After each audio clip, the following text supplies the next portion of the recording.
अस्सलाम वालेकुम नाज़रीन, आऊं आहियां अनवर अली सोलंकी ऐं अवां ॾिसी रहिया आहियो सिंधी शूज़ न्यूज़ टीवी। ख़बर शामिल कंदासीं तालका बिरिया खां अलीज़मा कलोड़े जी। तालका बिरिया लॻ ठारू शाह जे निजी स्कूल में 3 क्लास जो शागिर्द पुरस्कार नमूने फ़ौत। स्कूली ॿारनि में ख़ौफ़ जी लहर छायल। ॿारड़े खे स्कूल में तेज़ बुखार थी वियो।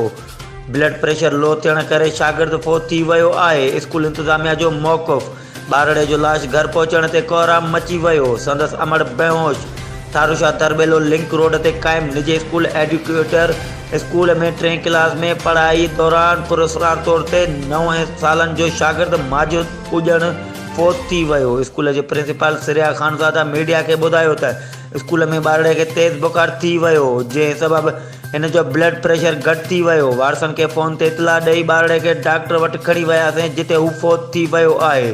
ॿिए पासे फ़ौती ॿारड़े जे वालिद गुलाम अब्बास हुजण मीडिया अॻियां ॿुधायो त पुटु सुबुह ठीक ठाक तयारु थी स्कूल वियो, जितां स्कूल इंतिज़ामिया कॉल करे ॿारड़े खे तेज़ बुखार हुअण जो इतला ॾिनो। फौरी तौरु स्कूल पहुतासीं त ॿारड़ो डॉक्टर वटि फ़ौत थी वियो आहे, जॾहिं त ॿारड़े जी फ़ौत थियण सबबि ॿियनि स्कूली ॿारनि में ख़ौफ़ छाइजी वियो आहे ऐं स्कूल इंतिज़ामिया स्कूल जी मोकल करे छॾी।